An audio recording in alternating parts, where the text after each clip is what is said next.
টাকাতে গাই খরিদ করে এনেছেন। এবার যদি গাইটা দুধ দুইতে গেলেন মারছে লাত, দুধ দুইতে গেলেন মারছে লাত, ওকে ছাঁদলেন দু পায়ে, তাও দুধ দুইতে দেয় না। এরকম গাই বাড়িতে রাখবেন? রাখবেন ভাই? কি করবেন? একে বাড়িতে রাখা হবে না, একে যা সামনে হাটে শনিবারে কাশবার বাজারে বিক্রি করে কিংবা চাম্পারা করে বিক্রি করে, ওকে বাড়িতে রাখবেন না। খুব বাড়িতে আপনার কি বলছে, একটা বকরি আছে, মানুষের যদি বেশি বেশি ছেলে পিলা হয় তো মানুষ রাখবে, কিন্তু যদি ছাগল যদি একটা বাচ্চা দেয়, হদমি এত বড় করে বাড়িতে রেখেছি, জোয়ান জাহান ছাগল এত টিকেরা ঘাস খেচারি একটা বাচ্চা দিয়েছে, রেগে যাব। রাখবো কি রাখবো না? আমরা রেগে যাব। ওই ছাগল বাড়িতে আছে, যদি একটা বাচ্চা না হয়, এরকম ছাগলকে আমরা রাখবো বাড়িতে? রাখবো যে ভাই? হয় বিক্রি করবো আর না তোকে জবাই করে খাবো, দুটোর মধ্যে একটা অপশন। দেখবেন বাড়িতে যখন মুরগিকে কুইচে লেগে যায়, মুরগিকে কুইচা লাগে না? লাগে না? মানে কুইচা যেমনি লাগলো ও আর ডিম পাড়বে না। মা খালারা কি করবে, ওই মুরগিটার কে ওকে পান্তে ডুবাইবে, লাইন দিয়ে ডুবাইবে, ডোলে ডুবাইবে, না হলে ওর লাখ ফোড়াইবে মানুষের মতন। আর এমন থেকে এখন পর ভরবে, ওখান থেকে এমন থেকে পর ভরবে, আর ভোরের করে ওর কুইচে ছুটাইবে। কারণ যদি 1 মাস 2 মাস লম্বা যদি কুইচে থেকে যায়, কুইচা না ছুটাতে হয়, ওকে জবাই করে খাইবে না তো বিক্রি করবে। বলার উদ্দেশ্য হলে এই যে আমরা মানুষ যে কোনো দুনিয়াতে কাজ করছি, ওই কাজের মধ্যে উদ্দেশ্য আছে। আজকে জালসা লাগানো হয়েছে, উদ্দেশ্য কি? কিছু শুনবো নাকি? হানা বলেন? শুনবো কিছু, আর হয়তো মসজিদের জন্য শেষের বেলাতে আমরা কিছু দিয়ে যাবো, এটা না উদ্দেশ্য আছে? প্রত্যেক কাজে উদ্দেশ্য আছে। আপনি 1 বিঘা জমিন আপনি খরিদ করেছেন, জমিনে যদি ফসল না হয় আপনার, এবার চামা মাটি যদি হয়, ওই জমিন আপনি রাখবেন না, জমিন বিক্রি করবেন, চার কিছু করবেন। ভাই আমার, এইবারে রাতের বেলাতে কোনোদিন এই জিনিসটা চিন্তা ভাবনা করেছেন? আল্লাহ রে, আল্লাহ যে আমাকে বানালছে, তা আল্লাহ তাবারাক ওয়া তাআলার আমার পিছনে কোনো উদ্দেশ্য আছে না নেই? আছে না নেই? আপনারা বলেন তো। আছে না? এরকমই আল্লাহ আমাদেরকে তৈরি করেছেন। আল্লাহ দুনিয়াতে আমাদেরকে মানুষ পাঠিয়ে দিয়েছেন, দুনিয়াতে যাব, করব, ধরবো, খাবো, পরবো, বাস একদিন দুনিয়া থেকে ছেড়ে চলে আসবো, আর আমাদের কিচ্ছু করতে হবে না। এই জন্য কি আল্লাহ তাবারাক ওয়া তাআলা আমাদেরকে দুনিয়াতে দিয়েছেন? জি না। আল্লাহ যে আমাদেরকে দুনিয়াতে দিয়েছেন, আল্লাহর উদ্দেশ্য আছে। আল্লাহ তাবারাক ওয়া তাআলা সূরাতুল বাকারাতে একটা আয়াত আছেন, আল্লাহ বলছেন, হে দুনিয়ার মানুষ, জমিন এবং জমিনের তলাতে ওপরে যা কিছু আছে মানুষ, সব তোমাদের জন্য আমি তৈরি করেছি। আল্লাহ বলছেন, জমিন এবং জমিনের উপরে যা কিছু আছে, হে মানুষ, তোমাদের জন্য আমি আল্লাহ তাবারাক ওয়া তাআলা সৃষ্টি করেছি। কিন্তু আল্লাহ তাবারাক ওয়া তাআলা আমাদেরকে কেন সৃষ্টি করলেন? আল্লাহর সৃষ্টি করার উদ্দেশ্য কি? আল্লাহ তাবারাক ওয়া তাআলা সেটা করে বলছেন কি, ওয়ামা খালাকতুল জিন্না ওয়াল ইনসা ইল্লা লিয়াবুদুন। আল্লাহ তাবারাক ওয়া তাআলা বলেন, দুনিয়ার মানুষই, ও দুনিয়ার বান্দা বান্দারা, তোমরা শুনে নাও, জিন এবং মানুষকে আল্লাহ তাবারাক ওয়া তাআলা আমি এই জন্য সৃষ্টি করেছি। জিন এবং মানুষকে আমি আল্লাহ রাব্বুল আলামিন এই জন্য তৈরি করেছি, যেন মানুষেরা আমার ইবাদত করে, মানুষেরা যেন আমার বান্দেগি করে, মানুষেরা যেন আমার পূজা করে। এবং আল্লাহ রাব্বুল আলামিন জিনেরা আল্লাহ তাবারাক ওয়া তাআলা এই জন্য সৃষ্টি করেছেন কি, জিনেরাও যেন আল্লাহ তাবারাক ওয়া তাআলার ইবাদত বান্দেগি করেন। বন্ধুরে আমার, তাহলে এই আয়াত থেকে বোঝা গেল, এই যে আমরা মশা দেখে দুনিয়াতে আমাদের শরীরের রক্ত খুন চুষে খাই, এই মশাকে আল্লাহ তাবারাক ওয়া তাআলা ইবাদতের জন্য আল্লাহ রাব্বুল আলামিন তৈরি করেননি। এই যে আমরা দুনিয়াতে সাপ দেখি, এই সাপ যে মানুষকে যদি কামড় দেয়, মানুষ দুনিয়া থেকে শেষ হয়ে যাবে, মানুষ মরে যাবে। এই সাপকে আল্লাহ তাবারাক ওয়া তাআলা নিজের ইবাদতের জন্য আল্লাহ তৈরি করেননি। আমার বাড়িতে গায় আছে, আপনার বাড়িতে বকরি আছে, আপনার বাড়িতে মুরগি আছে। বন্ধুরে আমার, আল্লাহ তাবারাক ওয়া তাআলা ওই গায় গরুকে আল্লাহ রাব্বুল আলামিন ইবাদতের জন্য আল্লাহ তৈরি করেননি। এই সমুদ্রে যে মাছ আছে, এই মাছকে আল্লাহ রাব্বুল আলামিন নিজের ইবাদতের জন্য আল্লাহ তৈরি করেননি। কারণ আল্লাহ নিজে বললেন, দুনিয়ার মানুষ রে, আমি মানুষ এবং জিনকে একমাত্র আমার ইবাদত বান্দেগীর জন্য আমি আল্লাহ তৈরি করেছি। মানুষ এবং জিনকে। তাহলে কিয়ামতের দিন এই মানুষ এবং জিনের হিসাব হবে কিয়ামতের দিন। জানোয়ারের কি হিসাব হবে না? হবে। ওলামায়ে কেরাম বসে আছেন, জিজ্ঞাসা করবেন, জানোয়ারেরও হিসাব হবে। দেখবেন এখন তো আশা করছি ছুটে গেছে, এই যে আমার বুড়া যত বয়স্ক ভাবটিরা আছেন 40 বছর থেকে আগে পরেকার বয়সেরা, দেখবেন এরা গরু ছাগল খুব চড়ালছে, চড়ায়নি? এবার দেখবেন গরুতে লড়াই লেগেছে, এক ভুঁস আর এক ভুঁসকে তেড়েছে, এরকম দেখেছেন আপনারা? আল্লাহ তাবারাক ওয়া তাআলা জানোয়ারের তার হিসাব নেবেন। কেমন করে হিসাব নেবেন? তাহলে জানোয়ারের হিসাব নেওয়ার পর তাদের জন্য জান্নাত হবে না, তাদের জন্য জাহান্নাম হবে না। ওই জানোয়ারের আল্লাহ রাব্বুল আলামিন হিসাব নিতাম নেওয়ার পর তারাকে জান্নাত দান করবেন না, জাহান্নামে যাবে না। কেমন করে তারকে আল্লাহ হিসাব নেবে? এই দুনিয়াতে একটা কমজোর ভুঁস, দুনিয়াতে একটা কমজোর গরু, দুনিয়াতে একটা কমজোর মুরগা, দুনিয়াতে একটা কমজোর বকরি, যাকে তাড়া দিয়েছিল, যাকে সিংহের গোটাতে মারা হয়েছিল, আল্লাহ রাব্বুল আলামিন কিয়ামতের দিন ওই দুর্বল কমজোর বকরি কিংবা গরু কিংবা মহিষকে আল্লাহ তাকতওয়ার করে দিবেন, শক্তিমান করে দিবেন।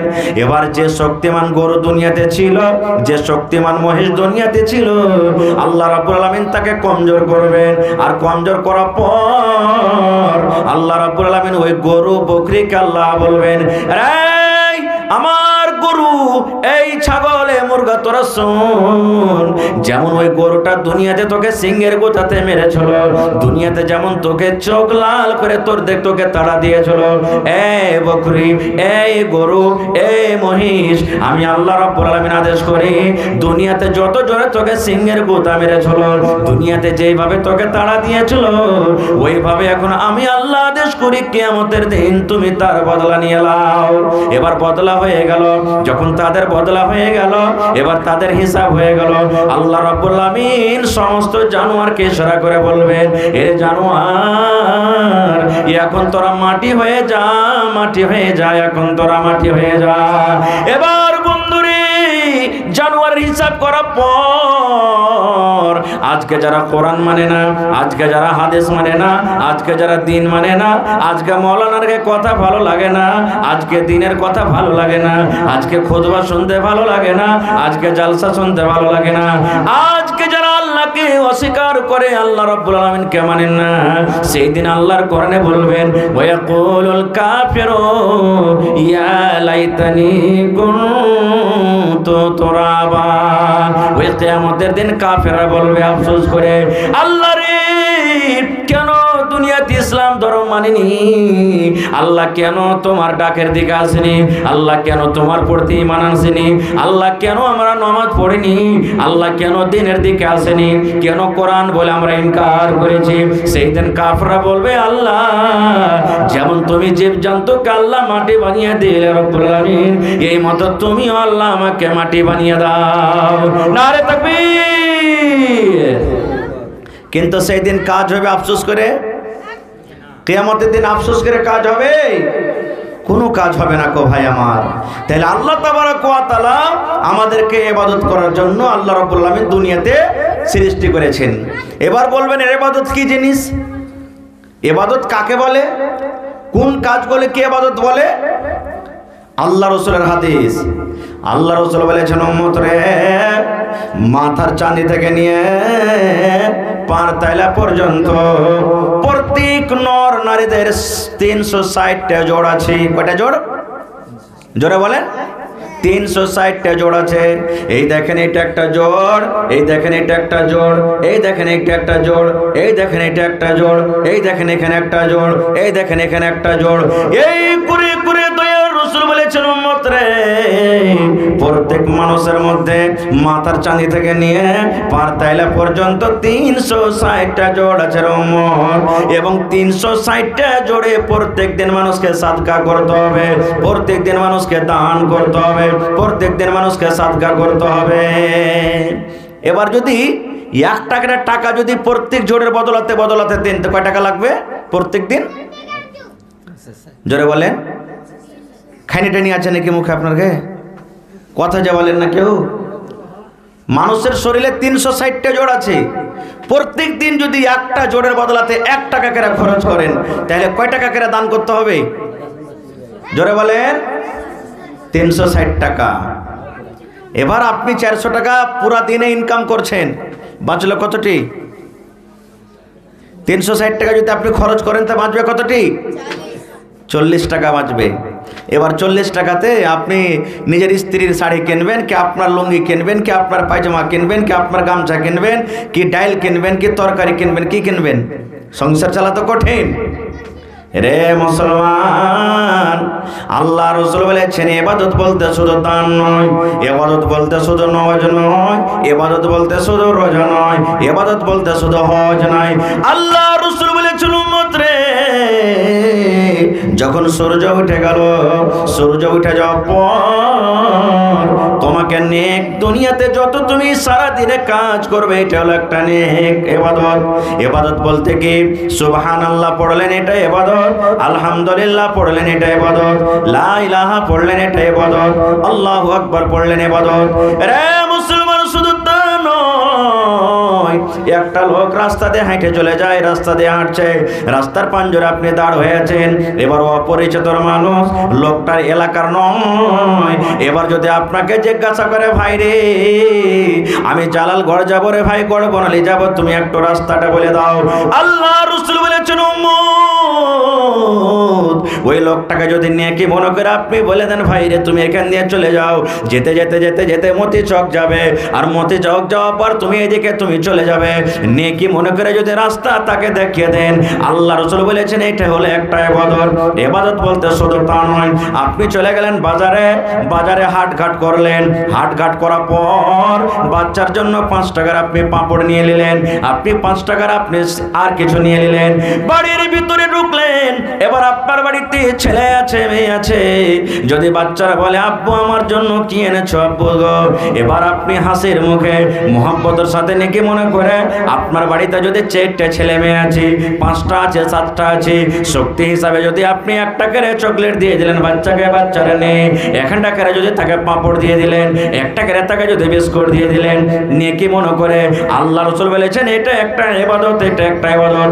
শুধু তা নয়, ঠান্ডার সময় চলছে মুসলমান, আপনার বাড়িতে স্ত্রী আছে, এবার আপনি জ্যাকেট গায়ে দিয়ে আছেন, আপনার শরীরে চাদর আছে, মাথাতে আপনার জন্য টুপি আছে, বাজারে চলে গেলেন বিবির জন্য একটা আপনি সোয়েটার কিনলেন, আল্লাহ রে আমি যেমন মানুষ আমাকে ঠান্ডা লাগে, আমার বাড়িতে বিবি আছে ও মানুষ ওকে ঠান্ডা লাগবে, ঠান্ডা থেকে বাঁচার জন্য একটা আপনি সোয়েটার গুলা কিনে বাড়িতে নিয়েছে, বিবিকে বলছেন বিবি রে এই সোয়েটারটা তুমি নিয়ে এলাও, সোয়েটারটা পরো, নেকি মনে করে যদি বিবিকে আপনি দেন, আল্লাহ রাসূল বলেছেন এটা হলো একটা ইবাদত। শুধু তা নয়, বাড়িতে আপনি বসে আছেন, কোনো কাম নাই কাজ নাই, বাড়িতে বসে আছেন, বাড়িতে যদি বিবির সাথে একটু যদি হাসি মুখে কথা বলেন, একটু ভাই বাড়িতে আছে ভাইয়ের সঙ্গে হাসি মুখে কথা বলেন, মা বাড়িতে আছে মায়ের সাথে যদি হাসি মুখে কথা বলেন, আল্লাহ রাসূল বলেছেন উম্মত এটা হলো একটা ইবাদত, এটা হলো একটা নেকি। বাড়িতে আপনার স্ত্রী খাইতে বসেছে, এবার কিন্তু পানি শেষ হয়ে গেছে, গিলাসে পানি নাই, লোটাতে বদনাতে পানি নাই, তাড়াতাড়ি করে নিজের মনে আপনি কলের কাছে চলে গেলেন, আর বদনা ভর্তি করে পানি লেসে বিবিকে দিয়ে দিলেন, এ বেবি তুমি লাও পানি পান করো। মুসলমান এটা হলো একটা ইবাদত। শুধু তা নয়, এই করতে করতে করতে করতে দয়ার রাসূল বলেছেন উম্মত রে তোমার স্ত্রীর সাথে তুমি যদি মিলামিশা করো, উম্মত তোমার স্ত্রীর সাথে যখন তুমি মিলামিশা করো, তোমার স্ত্রীর সাথে যখন তুমি সহবাস করো, এটা হলো একটা ইবাদত, এটা হলো একটা সাদকা, এটা একটা নেকি। বিবির সাথে মিলামিশা করা তো ইবাদত নেকি, হাদিসের কথা। একজন সাহাবী বলছেন হুজুর কেমন কথা বলছেন আপনি, বিবির সাথে মিলামিশা করা কি এটা ইবাদত হয়? কেমন করে এটা নেকি, কেমন করে ইবাদত হলো? আল্লাহ রাসূল সাল্লাল্লাহু আলাইহি ওয়াসাল্লাম বলেছেন উম্মত তোমার স্ত্রীর সাথে মিলামিশা এই জন্য ইবাদত হলো, এই জন্য নেকি হলো, এই জন্য সাদকা হলো। দয়ার রাসূল বললেন উম্মত রে তুমি স্ত্রীর সাথে যে কাজটা করেছো, স্ত্রীর সাথে তুমি যে কাজটা তুমি করেছো, স্ত্রীর সাথে তুমি যে মিলন করো, এই কাজটা যদি তুমি ওপারে বেটি ছেলের সাথে করো, এই কাজটা যদি অন্য মহিলার সাথে তুমি যদি করো, বলো তাতে গুনাহ হবে না? হবে না? গুনাহ হবে না? হবে না? আপনারা বলেন তো। গুনাহ হবে। এবার দয়ার রাসূলের কথা শুনে সাহাবায়ে কেরাম বলছেন, ইয়া রাসূলুল্লাহ, যে স্ত্রীকে আমি বাড়িতে এনেছি তাকে আমি মোহর দিয়েছি, স্ত্রী বানিয়ে বিবি বানিয়ে বাড়িতে রেখেছি, এটা আমার স্ত্রী, আমি তার সাথে যে কাজটা করি এই কাজটা যদি ওয়াপার বেটে ছেলের সাথে যদি আমি করতে যাই গো নবীজি, আমার গুনাহ হয়ে যাবে, আমার জিনা হয়ে যাবে, আমার পাপ হয়ে যাবে। দয়ার রাসূল বললেন, উম্মত রে, যখন একটা ওয়াপারে বেটে ছেলের সাথে তুমি যদি জেমা করো, ওয়াপারে বেটে ছেলের সাথে যদি তুমি সহবাস করো, এই কাজটা করতে যেমন গুনাহ হয়, ওই মতো তোমার হালাল স্ত্রীর সাথে যদি তুমি কাজটা করে উম্মত, তাহলে এটা হলো একটা সাদকা, এটা হলো একটা নেকি।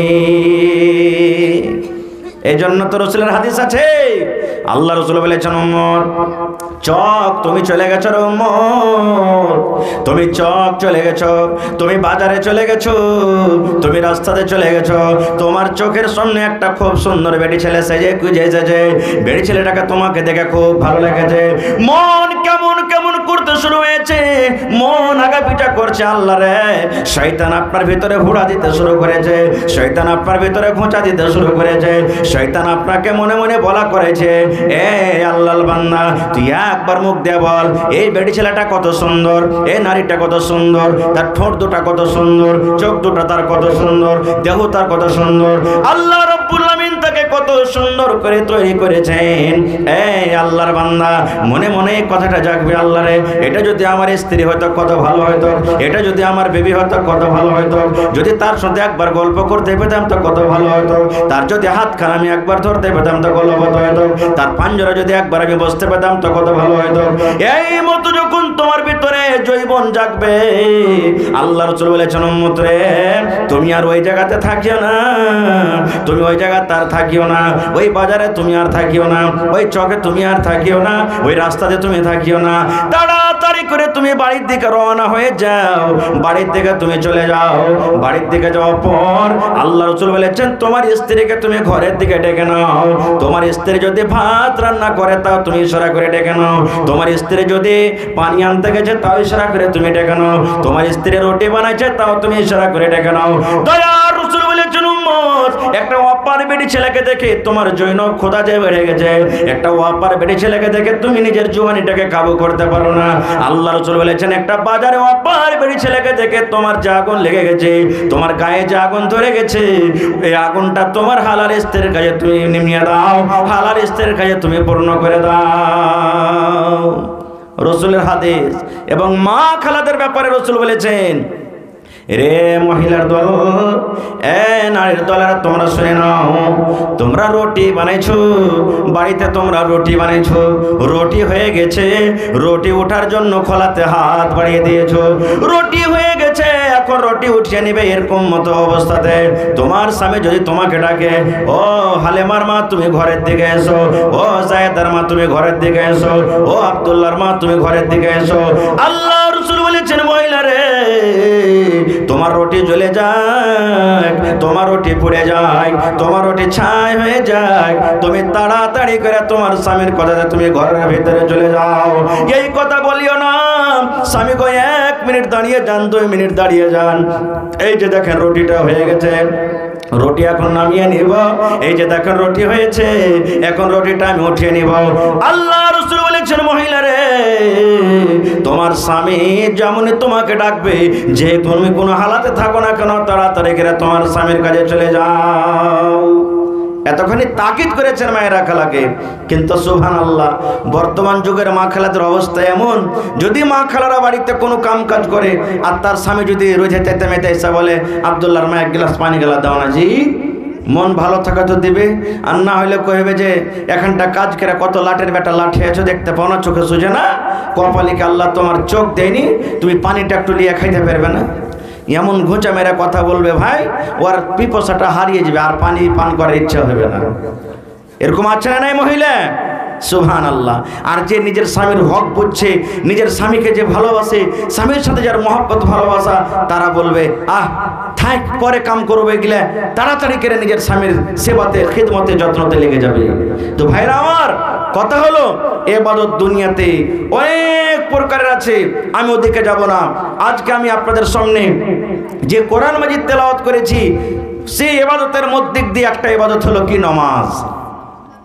আল্লাহ তাবারাক ওয়া তাআলা কোরআনে বলছেন, ইন্নামা ইয়ামুরু মাসাজিদাল্লাহি মান আমানা বিল্লাহ। তারপর আরো আছে, আমি ওদিকে লম্বা করব না। আল্লাহ রাব্বুল আলামিন কোরআনে বলেন, আরে দুনিয়ার মানুষ তোমরা শুনে নাও, মসজিদ আমার কে বানাবে, মসজিদ আমার কে নির্মাণ করবে, মসজিদ কে আমার আবাদ করবে। আল্লাহ রাব্বুল আলামিন একসাথে কয়েকটা সিফাত বলেছেন মানুষের জন্য। দুনিয়ার মানুষ, আমার মসজিদ বানাবে ওরা, আমার মসজিদ গড়াবে ওরা, আমার মসজিদ নির্মাণ করবে ওরা, আমার মসজিদকে আবাদ করবে ওরা। মানা বিল্লাহ, এক আল্লাহ তাবারাক ওয়া তাআলার প্রতি যে বিশ্বাস করেন। 2 নম্বরে রাসূল আল্লাহ বলেন, এ দুনিয়ার মানুষ শুনে নাও, আল্লাহ তাবারাক ওয়া তাআলা বলেন 2 নম্বর গুণ হবে তার মধ্যে ওয়াল ইয়াউমিল আখির, আখিরাতের প্রতি ঈমান রাখবে, আখিরাত বলে বিশ্বাস করবে, আখিরাত বলে ঈমান এনেছে। আল্লাহ রাব্বুল আলামিন তারপরে বলেন 5 ওয়াক্তের নামাজ আদায় করবে। এক আল্লাহর প্রতি আমাদের বিশ্বাস আছে না নাই? জোরে বলেন, আছে না নেই? যদি এই জায়গাতে আমরা যদি এইটা কথা বলি যে হ্যাঁ এত বড় আল্লাহ সংসার চালাচ্ছে, আল্লাহ কি একটা হয় না আল্লাহ দুটো আছে, যদি এইটা আমরা নিয়ত করি তাহলে কিন্তু আমাদের সব আমল পুচ্ছিল শেষ হয়ে যাবে। আল্লাহ তাবারাক ওয়া তাআলা আমাদেরকে আখিরাতের প্রতি ঈমানের কথা বললেন। আখিরাত বলে বিশ্বাস আছে না নাই? জোরে বলেন, বিশ্বাস আছে না নেই? আখিরাত বলে আমাদেরকে বিশ্বাস করতে হবে। কত মানুষকে দেখবেন যদি ওকে দিনের কোনো কথা বলেন, এই কথাটাই বলবে, হ্যাঁ মৌলবীরকে কথায় গেলে দুনিয়াতে এসেছি, কি নামাজ, কি রোজা, কি দান, কি মরে যাব, দুনিয়াতে মাটির তলে চলে যাব, পচে যাব, সরে যাব, কইলে যাব। আল্লাহ তাবারাক ওয়া তাআলা কি আবার দ্বিতীয়বার আমাদেরকে খুঁজে পাইবেন? এই নিয়ত যদি আমাদের থাকে তাহলে ভাই আমরা এখনো পূর্ণ মুসলমান হইতে পারিনি। এখনো একটা বুখারী শরীফের হাদিস আপনাদের সামনে তুলে ধরছি, কেমন আখিরাত বলে বিশ্বাস করতে হবে, আখিরাত বলে কেমন মজবুতির সাথে আমাদেরকে কায়েম থাকতে হবে। একটা বুখারী শরীফের হাদিস, আল্লাহ রাসূল বলেছেন, এক জামানাতে এক টাইমে একটা বাপ নিজের 4টা 5টা 7টা বেটা ছিল। এবার বেটারাকে জড়ো করে বাপ ওসিয়াত করছেন, যেমন আমরা যখন মরবো, মরার টাইমে বেটা বেটি যত আছে সমস্ত বেটা বেটিরাকে জড়ো করে আমরা কিছু ওসিয়াত করি না, করি না? বলেন ভাই, ওসিয়াত করি না, করি না? এদিকে ধ্যান দিবেন ভাই, গল্প করিয়েন না, এদিকে ধ্যান দেন। যখন আমরা মরবো, মরার টাইমে আমরা নিজের ছেলে মেয়েদেরকে ওসিয়াত করি কি করি না? করি। এরকমই একটা বাপ মরছেন, হাদিসের কথা, নিজের বেটারাকে ওসিয়াত করছেন, কি বেটারে আমি যখন মরে যাব রে ধন, আল্লাহ তাবারাক ওয়া তাআলা যখন আমার জান কবজ করবেন, আমি দুনিয়া থেকে যখন চলে যাব রে ধন, এই আমার কলেজার টুকরা শোন, আমার মরে যাওয়ার পর খবরদার তোমরা আমাকে জমিনে দফন করিও না, জমিনে আমাকে মাটি দিও না, জমিনে আমাকে জানাজা পড়ে মাটি দিও না, জমিনে আমাকে পূজা দিও না। সন্তান খবরদার রে বেটা, একটা কথা আমার তোরা মনে রাখ, আল্লাহ নবীর এটা হাদিস, নবী বলেছেন বাপ নিজের বেটারাকে ওসিয়াত করছেন, বেটারে আমি মরে যাব, জমিন জায়গা আমার যত আছে সব তোরা বন্টন করে নিবি, কিন্তু বেটারে আমার মরে যাওয়ার পর একটা কাজ তোরা করবি রে ধন, আমার লাশটাকে খবরদার তোরা জমিনে দফন করিস না। ছেলেরা বলতে লাগলো আব্বাজি কি করব? বলছে বেটারে আমি যখন মরে যাব রে ধন, আমার লাশটাকে লোকরে তোরা জড়ো করে দিবি, কাঠ জড়ো করে দিবি, বাঁশ জড়ো করে দিবি, লোকরে জড়ো করে দিবি, লোকরে জড়ো করে দেওয়ার পর তোমরা আমার লাশটাকে জ্বালিয়ে দিবি রে বেটা, জ্বালিয়ে দেওয়ার পর ছাইকোটাকে 3 ভাগ করবি। এই সময়খানি লাইন পালাইতে পাইলে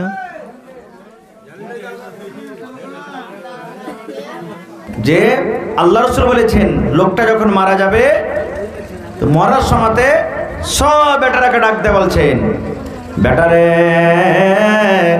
আমি যখন মরে যাব রে ধন, দুনিয়া থেকে যখন আমি চলে যাব, আমার দুনিয়ার জীবন যখন শেষ হয়ে যাবে রে ধন, একটা কাজ তোমরা করবে, আমাকে তোমরা জ্বালিয়ে দিবে, আমাকে তোমরা জ্বালিয়ে ছাই করে দিবে। জ্বালিয়ে দেওয়ার পর ছাই কটাকে তোমরা 3 ভাগে ভাগ করবে। 1 ভাগ ছাই তোমরা পানিতে ভাসিয়ে দেবে রে ধন, 1 ভাগ ছাই তোমরা নিয়ে জমিনে তোমরা পুঁজে দিবে। দয়ার রাসূল বলেছেন 1 ভাগ ছাই নিয়ে তোমরা বাতাসে ছিটিয়ে দিবে। বেটারা কেউ নসিহত করলেন, এ বেটা, আমি যখন মরবো আমার ছাই কোটাকে তোমরা 3 ভাগে ভাগ করবে। 1 ভাগ জমিনে তোমরা পুঁতে দিবে, 1 ভাগ পানিতে তোমরা ভাসিয়ে দিবে, আর 1 ভাগ ছাই কি করবে? বাতাসে তোমরা উড়িয়ে দিবে। এবার ছেলেরা তখন বলতে লাগলো যে হাজি আব্বা, এরকম কেন করতে বলছেন আপনি? এরকম করে লাভ কি হবে? আপনি কেন জ্বালাইতে বলছেন? আর ছাই কোটাকে 1 জায়গাতে না পুঁতে, 1 জায়গাতে না ভাসিয়ে বিভিন্ন রকম জায়গাতে কেন আপনি করতে বলছেন?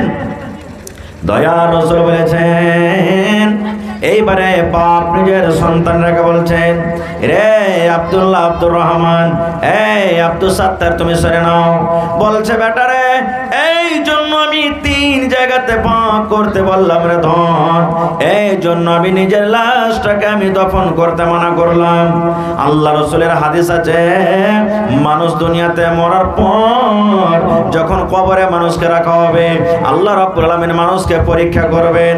আল্লাহ রাব্বুল আলামিন মানুষকে পরীক্ষা করবেন, কবরে মানুষের সওয়াল হবে, 3 খানা মানুষকে প্রশ্ন করা হবে। দয়ার রাসূল বলেছেন যে কবরের পরীক্ষাতে পাস করে যাবে, সমস্ত জায়গাতে পার করে যাবে, আর যারা কবরে ফেল করে যাবে তারা কিন্তু কিয়ামতের দিন কোনো জায়গাতে পাস করতে পারবে না। তাই ধন রে, আমার জীবনে নেকি কম, আমি জীবনে বেশি নেকি করতে পারিনি, আমার জীবনে গুনাহটা শুধু বেশি আছে, গুনার কাজে আমি বেশি জীবনটাকে কাটিয়েছি। জীবনে আমি মদ পান করেছি, জীবনে আমি জেনা করেছি, জীবনে হয়তো কত বড় বড় অন্যায় ব্যভিচার আমার দ্বারা তো হয়েছে। এই জন্য ধন রে, যদি আল্লাহ রাব্বুল আলামিন ক্ষমতা রাখেন, আল্লাহ তাবারাক ওয়া তাআলা যদি কিয়ামতের দিন আল্লাহ আমাকে এই রূহ দিয়ে দেন, আল্লাহ যদি আমাকে জীবিত করেন, তাহলে আমি হিসাব দিতে পারবো না রে ধন। আমি আল্লাহ রাব্বুল আলামিনের সামনে আল্লাহর কাঠগড়ায় দাঁড় হইতে পারবো না, আমি আল্লাহর জাহান্নাম যেতে পারবো না, আমি আল্লাহর জাহান্নাম যেতে ডর লাগছে, ভয় লাগছে। এই জন্য ধন রে, তোমরা আমাকে জ্বালিয়ে দিবে, তোমরা আমাকে পুড়িয়ে দিবে, যেন আল্লাহ রাব্বুল আলামিন আমাকে খুঁজে না পায়। এবার বলেন তো, যদি তার কথা মতন তাকে জ্বালিয়ে পুড়িয়ে ছাই করে দেওয়া হয়, তাহলে আল্লাহ তাবারাক ওয়া তাআলা তাকে দ্বিতীয়বার জীবিত করতে পারবেন না পারবেন না? আপনারা বলেন তো। আল্লাহ কোরআনে বলছেন, ইন্নাল্লাহা আলা কুল্লি শাইইন কাদির। আল্লাহ তাবারাক ওয়া তাআলা সব জিনিসে ক্ষমতা রাখেন, আল্লাহ যা ইচ্ছা তাই করতে পারবেন। এটা তো মানুষ, আল্লাহ তাবারাক ওয়া তাআলা এই জমিনে বিনা বাপে মানুষ আল্লাহ তৈরি করে দেখিয়ে দিয়েছেন, হয়নি? বিনা বাপে, যার বাপই নাই, সেটা হলো কে? ঈসা আলাইহিস সালাম। ঈসা নবী বিনা বাপে জন্ম করে আল্লাহ দেখিয়ে দিলেন, নিজের পাওয়ার, নিজের ক্ষমতা আল্লাহ দেখিয়ে দিলেন। আল্লাহ তাবারাক ওয়া তাআলা তৈরি করেছেন বিনা মায়ে, বিনা বাপে, যার মাও নাই বাপও নাই, সেটা হলো কে? হযরত আদম আলাইহিস সালাম, যাকে আল্লাহ মাটি থেকে তৈরি করেছেন, আল্লাহ নিজের ক্ষমতা দেখিয়ে দিলেন। আল্লাহ তাবারাক ওয়া তাআলা বাপ আছে, মা নাই, আল্লাহ নিজের ক্ষমতা দেখিয়ে দিলেন। কে? সেটা হলো হাওয়া আলাইহিস সালাম, যেটা আদম আলাইহিস সালামের রিড়ের হাড্ডি থেকে তৈরি করেছেন। আর মানুষের শরীরের মধ্যে সব থেকে টেড়া হাড্ডি হলো রিড়ের, আর রিড়ের টেড়া হাড্ডি থেকে মহিলাদের জন্ম। এই জন্য রাসূল বলেছেন যে পুরুষ রে, তোমার স্ত্রীরা যখন বাড়িতে থাকবে তখন তাকে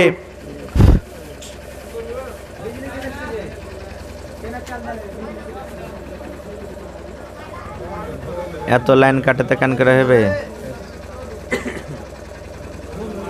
তারা 4 প্রকার আল্লাহ রাব্বুল আলামিন মানুষ তৈরি করে দুনিয়াতে নিজের পাওয়ার, নিজের ক্ষমতা দেখালছেন। 1 প্রকার মানুষ বাপ নাই, মাও নাই, সেটা হলো হযরত আদম আলাইহিস সালাম। 1 প্রকারের মানুষ বাপ আছে, মা নাই, সেটা হলো হাওয়া আলাইহিস সালাম। 1 প্রকারের মানুষ মা আছে, বাপ নাই, সেটা হলো ঈসা আলাইহিস সালাম। 1 প্রকারের মানুষ যেমন আমরা, আমাদের মাও আছেন, বাপু আছেন। তা আল্লাহ তাবারক ওয়া তাআলা দ্বিতীয়বার সেই লোকটাকে জীবিত করতে পারবেন না পারবেন না বলেন তো আপনারা? পারবেন, বিশ্বাস আছে তো? হ্যাঁ হ্যাঁ হ্যাঁ। এবার তার কথা মতো নবী বলেছেন, লোকটা যখন মরে গেল তার লাশটাকে জ্বালিয়ে দেওয়া হলো, লাশটাকে পুড়িয়ে দেওয়া হলো।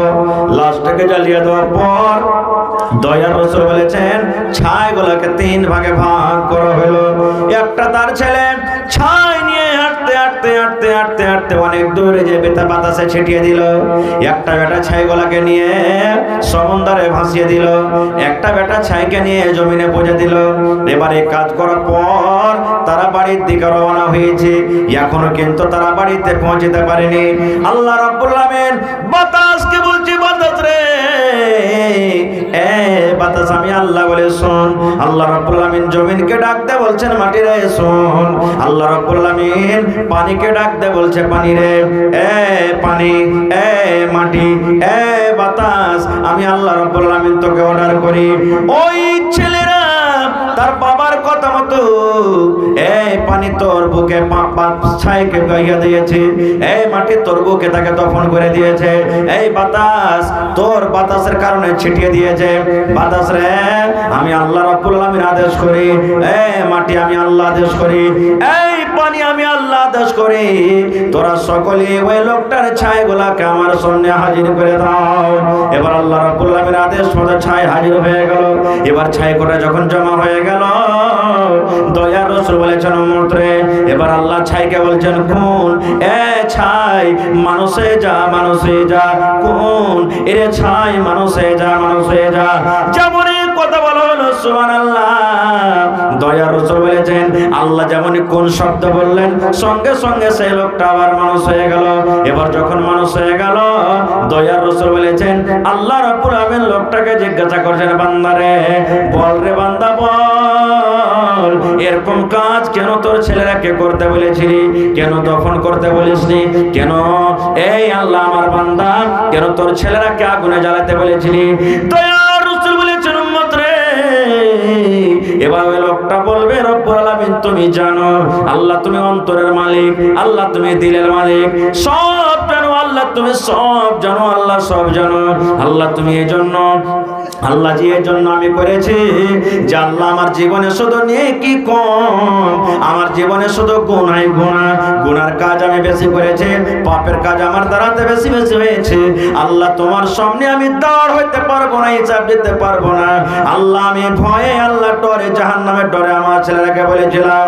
আল্লাহ রাব্বুল আলামিন এইবারে ওই বান্দাকে বলবেন, বান্দারে যা রে বান্দা যা, যখন মৃত্যুর সময়তে, মতের সময়তে বান্দারে আমাকে দেখে ভয় করেছ রে বান্দা, আমাকে দেখে যখন তুমি মরণ বলে স্মরণ করেছ, আমার জাহান্নাম দেখে যখন তোমার ভয় হয়েছে তুমি খালিস তওবা করেছ রে বান্দা, আমি আল্লাহ রাব্বুল আলামিন যাও যাও যাও তোমার জীবনের গুনাহকে maaf করে আমি আল্লাহ তোমাকে জান্নাতে করে দিলাম। নারে তাকবীর। নবী তোমার নাম শুনে পাগলি আমার মনটা গো, নবী একবার দেখা দিও গো। নবী তোমার নাম শুনিয়া পাগলি আমার মনটা গো, নবী একবার দেখা দিও গো, নবী একবার দেখা দিও গো। স্বপ্নেতে দিও গো দেখা, দেখব নয়ন ভরে গো, স্বপ্নেতে দিও গো দেখা, দেখব নয়ন ভরে গো, নবী একবার দেখা দিও গো। কিয়ামতে দিও গো দেখা, দেখব নয়ন ভরে গো, নবী একবার দেখা দিও গো, নবী একবার দেখা দিও গো। নবীর প্রেমে পাগল হইয়া ঘর বাড়ি ছাড়িলাম গো, নবীর প্রেমে পাগল হইয়া ঘর বাড়ি ছাড়িলাম গো, নবী একবার দেখা দিও গো, নবী একবার দেখা